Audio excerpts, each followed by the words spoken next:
और दिन के बाद आइला बाबा। हाँ बच्चा का कहल जाई। ला पर धो दा ला धो दा। और बाबा ठीक हमें? हाँ कुल बढ़िया बच्चा।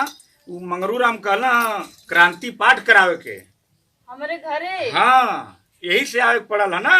अच्छा अच्छा। हाँ अच्छा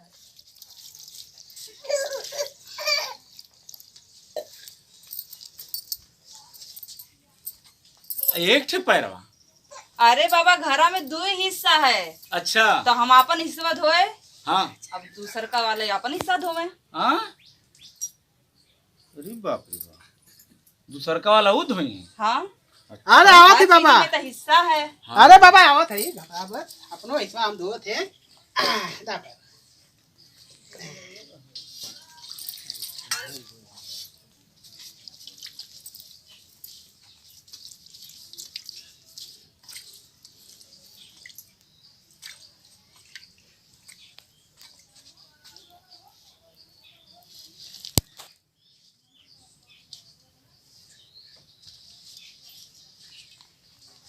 देखे बाबा अरे ये का हमारे में कैसे मिट्टी लगा दिए राखी लगा दिए। उहे तो हम देखा था।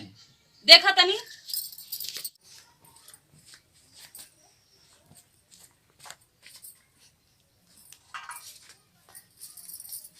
देखा बाबा देखा हमने सब गोबर लगा देना।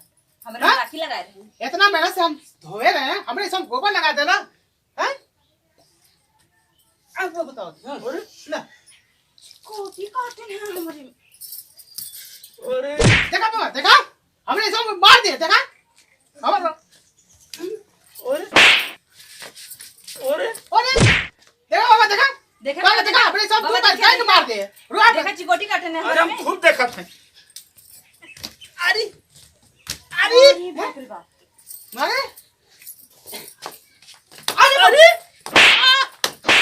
अरे देखा बाबा देखा बैठा देखा हमने अरे बैठा ना हम ना बैठे नहीं बैठो बाबा। हम ना बैठे। बैठो अरे अरे हम ना बैठे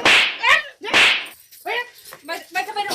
अरे अरे देखा बाबा हमने सब जूता से मारे। अरे! क्या टाइम मारे बाबा हमारे मारे जूता से। अरे जजमानी का अब आ जाओ अब बताओ थे